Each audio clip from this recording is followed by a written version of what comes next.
भारत पाकिस्तान पर एक बड़े समुद्री हमले से बस कुछ ही मिनट दूर था। आखिर क्या थी ये पूरी घटना? ये खुलासा खुद इंडियन नेवी चीफ ने किया है। उन्होंने बताया कि कैसे हम एक बड़े हमले के बहुत करीब थे। ये चौंकाने वाला बयान एक खास मिलिट्री ऑपरेशन से जुड़ा है जिसका नाम था ऑपरेशन सिंदूर।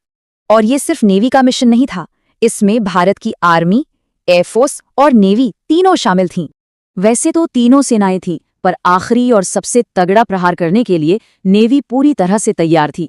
लेकिन बिल्कुल आखिरी मौके पर एक सीज फायर की रिक्वेस्ट आई और हमला रोक दिया गया।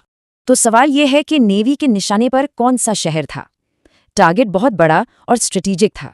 निशाना था पाकिस्तान का तटीय शहर कराची।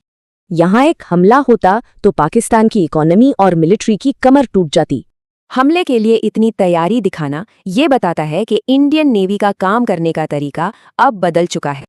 पहले नेवी को एक सपोर्टिंग फोर्स माना जाता था, पर अब वो एक प्राइमरी स्ट्राइक फोर्स बन चुकी है।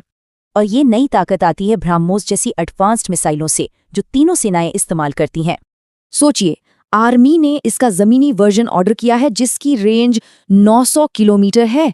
मतलब जमीन और समंदर दोनों तरफ से हमला हो सकता है। इससे तटीय हमले का खतरा कई गुना बढ़ गया है। तो भले ही हमला रुक गया, लेकिन ये शांति बहुत नाजुक है। तनाव अब भी बना हुआ है। तो जाहिर सा सवाल है कि अगर ये ऑपरेशन फिर से शुरू हुआ तो क्या होगा? माना जा रहा है कि अगली बार हमलों की पहली लहर की कमान इंडियन नेवी के ही हाथ में होगी।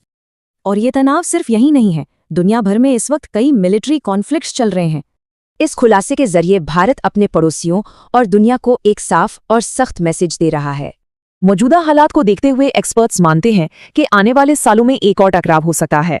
ये हमें एक बड़े सवाल पर छोड़ जाता है, क्या ये शांति बस कुछ वक्त के लिए है, किसी बड़े तूफान से पहले?